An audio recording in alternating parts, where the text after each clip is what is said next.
जो जान से मारने की पर्चियां फेंके गए सर, लगातार दो पर्चियां फेंके जाते हैं, उसमें कहा जाता है कि बेटी तो चली ही गई, अब बेटा भी जाएगा। वजह तो यही ना हो सकता है कि जो फंस रहा है वो डरा रहा है। उसी तरह से मनीष एंड गिरोह गैंग है। रोशनी कुमारी और हेमंत झा शुरू समय से ही सुर्खियों में है। उसने ही मिसलीड किया पूरे प्रशासन को। बार बार मैं बोलता हूँ ये चीज को, तो भोगेगा कौन? उसको तो अंदर जाना ही जाना है। सीबीआई थोड़े बख्शेगी। नहीं तो फिर अरे रोशनी करोड़ों रुपया उठाई है, तो सीबीआई आप लिख लीजिए दूध का दूध पानी का पानी करेगी। क्या आपको भी लगता है कि रोशनी पर कोई बड़े अफसर या कोई बड़े नेता का हाथ हो सकता है, जिसकी वजह से रोशनी अभी तक बची हुई है? नमस्कार, मैं विकास सिंह राजपूत और आप देख रहे हैं देशवा न्यूज़। देखिए, नीट मामला, लगातार परिवार को धमकी मिल रही है, लेकिन इस मामले में जहां एक तरफ इस वक्त सीबीआई जो है अपनी जांच तेज करके रखी है, लगातार परिवार के लोगों से पूछताछ तो हो ही रहा है, लेकिन साथ ही साथ उन लोगों को भी बुलाया गया जिन लोगों पर शुरू में इस मामले में गंभीर आरोप लगे थे। हम बात कर रहे हैं दोनों थाना प्रभारियों की, जिसे इस वक्त सस्पेंड किया गया है और कई अहम राज जो हैं आज खुलने वाले हैं। और हमारे साथ में डॉक्टर कौशलेंद्र जी हैं, पुराने अधिवक्ता हैं, जाने माने चेहरे हैं। स्वागत है सर आपका। धन्यवाद। इस मामले में सीबीआई का जो एक्शन है, इस एक्शन के बीच में पहले परिवार को जो धमकी मिली है, उसके बाद सीसीटीवी जो है घर के चारों ओर लगा दिए गए हैं, इसे कैसे देखें? देखिए, धमकी मिल रहा था, स्वाभाविक है कि सीसीटीवी तो लगाएगा लोग जी। यानी प्रशासन से विश्वास उठा, तो यह एक स्वाभाविक प्रक्रिया है कि अपना विश्वास कायम करने के लिए, आत्मबल को बढ़ाने के लिए, सुरक्षा के लिए तो कुछ ना कुछ उपाय करेगा। तो सीसीटीवी जो कैमरा है वह एक बेस्ट उपाय है, तो इसके तहत उसने लगाया है। लेकिन जो जान से मारने की पर्चियां फेंके गए सर, लगातार दो पर्चियां फेंके जाते हैं, उसमें कहा जाता है कि बेटी तो चली ही गई, अब बेटा भी जाएगा। तो ये तो जांच का विषय है। इसमें एसपी को चाहिए, जहानाबाद के जो एसपी हैं को जांच करें और दोषी कोई भी हो उसको उसे बख्शे नहीं, उसको पकड़ के भेजें। जो हमारा कानून है, न्याय संगत कार्य करें। तो इसके पीछे की क्या वजह है? जिस तरीके से परिवार अभी भी मुखर होकर लगातार कह रहा है कि हमें इंसाफ चाहिए, लड़ाई लड़ रहे हैं इंसाफ के लिए, तो क्या उन्हें डराने की कोशिश की जा रही है? अरे वजह है और क्या हो सकता है, आप पत्रकार हैं, तो वजह तो यही ना हो सकता है कि जो फंस रहा है वो डरा रहा है। तो डरा रहा है तो आप जान ही रहे हैं कि कितना बड़ा नेटवर्क है। मैं बोला था ना कि राष्ट्रीय स्तर पर आप देखेंगे तो सोनू पंजाबन का नाम आता है, जो 15-20 साल वो जेल में रहकर आई है, अमेरिका दुबई तक लड़कियां भेजती थी। उसी तरह से मनीष एंड गिरोह गैंग है। तो अभी तो जांच का विषय है ना, हम पुलिस नहीं ना है, हम लीगल एस्पेक्ट पर बात कर सकते हैं। अगर कहीं कोई क्राइम होता है, इस तरह की घटनाएं अगर उद्भेदन में आता है, तो पुलिस को चाहिए कि उस पर कानून जो कहता है उसके तहत एक खोज परख जाँच कर और कार्रवाई करनी चाहिए दोषियों पर। एसआईटी की टीम जिस तरीके से इस मामले को जांच की, अब सीबीआई है, सीबीआई का भी रुख जहानाबाद की ओर हो गया है। लगातार सीबीआई जहानाबाद पहुंच रहे हैं, घंटों माता से पूछताछ हो रहा है, भाई से पूछताछ हो रहा है, मामा को उठाया जा रहा है और लगातार परिवार के ही लोगों से अहम पूछताछ चल रही है। इसे कैसे देखा जाए? आप ये बताइए कि सीबीआई देश की सबसे बड़ी एजेंसी है, तो वो किससे पूछेगी? हमसे पूछेगी, आपसे पूछेगी? वो तो परिवार से पहले न पूछेगी, और वहाँ से जो मिलेगा जो एंगल मिलेगा उस पर सीबीआई काम करेगी। आप जानते हैं कि देश का सबसे बड़ा मानक वाला एजेंसी है, तो उस एजेंसी तो का जांच का जो स्टाइल है वो अलग होगा। अभी वो एसआईटी को कुछ दिन साथ लेके चलिए, अब एसआईटी से पल्ला झाड़ दी सीबीआई ने, अब अपने स्वतंत्र रूप से काम कर रही है। तो इसमें तो हमारे समझ से कहीं कुछ नहीं लगता है कि जहानाबाद जा रही है। अरे जहानाबाद तो उस लड़की का घर है, वहीं की रहने वाली थी, माता पिता वहाँ रहते हैं, तो एक स्वाभाविक प्रक्रिया है कि वहाँ जाएगी। रोशनी कुमारी और हेमंत झा शुरू समय से ही सुर्खियों में है। अब रोशनी कुमारी और हेमंत झा से जो पूछताछ हुई है, जो सूत्र जानकारी दे रहे हैं कि दोनों के बयान में काफ़ी ज़्यादा डिफरेंस है, जिसकी वजह से मैं एक चीज़ कहना चाहता हूँ। ये इतना बड़ा जो घटना हुआ, दुर्घटना हुई, उसमें अगर रोशनी जो चित्रगुप्त नगर के थाना प्रभारी थी, अगर सही ढंग से एक पुलिसकर्मी के रूप में काम करती तो ये घटना घटता ही नहीं। उसने ही मिसलीड किया पूरे प्रशासन को। बार बार मैं बोलता हूँ ये चीज़ को, और जिसका अंजाम देखिए कितना बड़ा रहस्य बन गया। रोशनी एफआईआर अगर ले लेती, चाहे जिस समय वो महिला गई थी नीतू अग्रवाल, वहीं पर डिटेन कर लेती, तो ऐसी घटना घटती नहीं। वो पॉक्सो नहीं लगाई है, पॉक्सो एक्ट लगा देती, और जो भी उसमें कंसर्न लोग थे उनके ऊपर अगर बलात्कार का मुकदमा हो जाता तो ये सब कहीं होता नहीं। लेकिन उसने बचाने का भरपूर प्रयास की है, तो भोगेगा कौन? उसको तो अंदर जाना ही जाना है। सीबीआई थोड़े बख्शेगी। और नहीं तो फिर इस मानक एजेंसी से भी लोगों का भरोसा खत्म हो जाएगा। यही चीज़ है। तो क्या रोशनी जो है इसमें अहम भूमिका, रोशनी को पहले से पता था कि इसके पीछे की किसका हाथ है? क्या उन लोगों से पूरा पता है? और ये आपको नहीं लगता है कि अहम भूमिका है? बार बार बोल रहा हूँ और कैसे समझाऊं? उसी की अहम भूमिका है। उसने ही मिसलीड किया और इतने बड़े बड़े ईमानदार आईपीएस को भी कटघरे में खड़ा किया। इतना बड़े, अरे रोशनी करोड़ों रुपया उठाई है।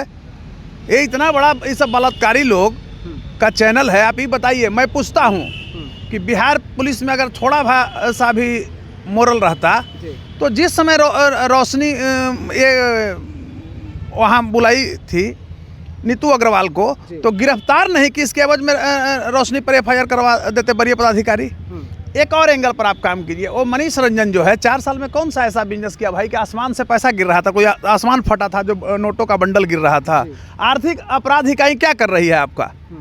बिहार सरकार को नहीं, बिहार पुलिस के अंदर ही वहाँ पोस्टिंग होती है और बिहार सरकार को ऐसे ही अफसर बदनाम करते हैं। तो आर्थिक अपराध इकाई से मतलब जांच करवा कर पूरी संपत्ति जब्त करके बुलडोजर चलवा देना चाहिए। एक रोशनी, एक ये तो निरीह बच्ची थी 16-17 साल के, कितना को बर्बाद किया होगा कोई ठीक है? तो उसको किसी भी कीमत पर कड़ी से कड़ी सजा होनी चाहिए। मतलब आप मांग करते हैं कि रोशनी की संपत्ति की जांच होनी चाहिए? मांग करते हैं और प्रयास भी करते हैं कि उसको कड़ी से कड़ी सजा हो, पूरी संपत्ति उसकी जब्त हो। और जो इसमें शामिल है इस घटना में, और मनीष रंजन की पूरी संपत्ति की जांच हो, कहाँ से संपत्ति आए, किससे उसका ये हुआ। आप ये बताइए, जब वो पकड़ी गई है किन किन लोगों ने फ़ोन किया? पुलिस क्यों ना क्लियर कर रहा है? पुलिस को उन लोगों पर कार्रवाई कर देनी चाहिए था। दूध का दूध, पानी का पानी होता। तो ये जो प्रक्रिया जांच का था, बड़ा ही संशय है। और हमारे समझ से लगता है कि द मैटर टू के सीरियसली टर्न, और आम जनमानस में एक ऐसा विचार जा रहा है। हम लोग कहते हैं कि न्यायपालिका सर्वोपरि है, न्याय सर्वोपरि है। Supremacy of law can not be challenge by anyone, it's above than us. लेकिन उसको भी ये लोग प्रभावित कर रहा है। बड़ा ही शर्मनाक घटना है और बिहार पुलिस के दामन पर दाग है। विदाउट मेडिकल रिपोर्ट ये अफसर लोग बोलते हैं कि बलात्कार नहीं हुआ है। कैसे आप कह दिए कि बलात्कार नहीं हुआ है? बताइए।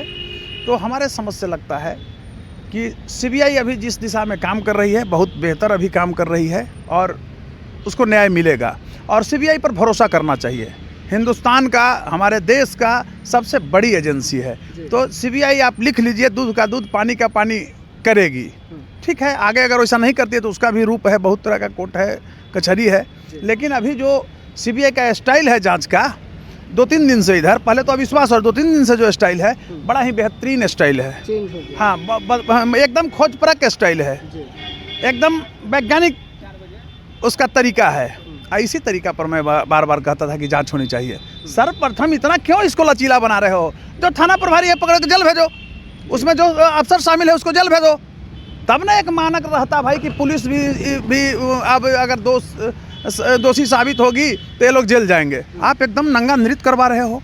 इतनी बड़ी अपराधी रोशनी कुमारी, थाना प्रभारी को अभी तक अरेस्ट नहीं किए हो। ये कौन बचा रहा है? इसके पीछे भी हाथ है। तो ये दूध का दूध और पानी का पानी होना चाहिए। मतलब रोशनी कुमारी की गिरफ्तारी होनी चाहिए थी, उन्हें सलाखों के पीछे जाना चाहिए। एकदम, और कैसे बोले, एकदम जाना चाहिए। माने मानवता सिसक कर रो पड़ रही है। अमानवीयता, क्रूरता तथा पाशविकता का नग्न प्रदर्शन एक थाना प्रभारी की है। 2023 में इसकी बहाली है। पटना में कैसे उसकी पोस्टिंग 2025 में हो जाती है? बताइए। 2 साल के अंदर बड़े बड़े सीनियर पुलिसकर्मी भी आहत होंगे। तो ऐसे जो रैकेट काम कर रहे हैं, सिंडिकेट जो काम कर रहे हैं, इसकी भी जांच होनी चाहिए कि उसको कैसे पटना लाया, कौन लाया, किसने सिफारिश किया था, कहाँ से पैरवी गया था। तो इसको कोई डिस्क्लोज कर ही नहीं रहा है। तो पुलिसकर्मी को डिस्क्लोज करना चाहिए और वरीय पुलिस पदाधिकारी उनको एक्शन लेना चाहिए कि गलत एक भ्रष्ट महिला पुलिस पदाधिकारी को पटना में किसने लाया। अरेंज ट्रांसफ़र है, कौन ट्रांसफ़र करवाया? तो यही चीज़ लग रहा है। मैं आपको स्पष्ट बता रहा हूँ, थोड़ा पहले संशय बना था, लेकिन सीबीआई जिस वे में 2-3 दिन से काम कर रही है, बड़ा ही सराहनीय कार्य कर रही है। अगर उसका तरीका है और पकड़ने का तरीका है दोषियों को, तो उसके लिए हम साधुवाद देते हैं। तो क्या आपको भी लगता है कि रोशनी पर कोई बड़े अफसर या कोई बड़े नेता का हाथ हो सकता है, जिसकी वजह से रोशनी अभी तक बची हुई है? अरे इसमें भी कोई छुपाने का चीज़ है? कितना बोलवाइएगा? अभी पूरा इंटरव्यू में आपको हम बोले हैं। नहीं, अगर बचाने का प्रयास है तो उसका अरेस्ट क्यों नहीं किया गया? उस पर एफआईआर क्यों नहीं कराया गया? ये बच्चा जानता है, जो आज बीएनएस आ गया, पहले आईपी से पढ़ा था, कि इतना दिन आप एफआईआर लेट क्यों किए? हॉस्पिटल ने छुपाया क्यों? तो और कैसे बताएं आपको? बताइए। वो संपूर्ण रूप से दोषी है, फर्स्ट दोषी एसएचओ होता है। और मैं यही कहना चाहता हूँ कि कानून में एसएचओ पर कोई दया नहीं करनी चाहिए, उसको एकदम सलाखों के अंदर भेजिए, क्योंकि एक एसएचओ हजारों अपराधी पैदा करता है। इसलिए रोशनी ने हजारों अपराधी को पैदा किया है। अब आक्रोश आएगा इस घटना से, जांच जब खींच रहा है, कितना नौजवानों में भटकाव पैदा हो रहा है, आक्रोशित हैं, तो कहीं ना कहीं एसएचओ की भूमिका जो होती है बड़ा ही सराहनीय भूमिका होती है। लेकिन ये आज के जो एसएचओ जिस तरह से कार्य कर रहे हैं, बड़ा ही अनैतिक कर रहे हैं, और रोशनी कुमारी ने पुलिस के दामन पर दाग लगाई है। आखिरी सवाल रहेगा, प्रभात मेमोरियल का जो कागज निकलकर सामने आया है मेडिकल की, उसमें उनका जिक्र किया गया कि जो पीड़िता थी वो नींद की ओवरडोजेज दवाई खा रखी थी, जिसकी वजह से उसकी कंडीशन काफ़ी ज़्यादा ख़राब थी, लेकिन उसे 30-30 इंजेक्शन दिया जाता है 3 दिनों के अंदर। बताइए, वो नशा खाई हुई है और नशा के ही इंजेक्शन दे रहे हैं। तो आप सर्वविदित है कि कितना बड़ा उसको एक ऐसे कहिए कि घोंसला बनाया गया है, और उस घोंसले के ऊपर पर दर्द कितने लोग हैं, तब उसमें छुपा के रखे हुए हैं। डॉक्टर को भी और रोशनी को भी छुपा दिए हैं।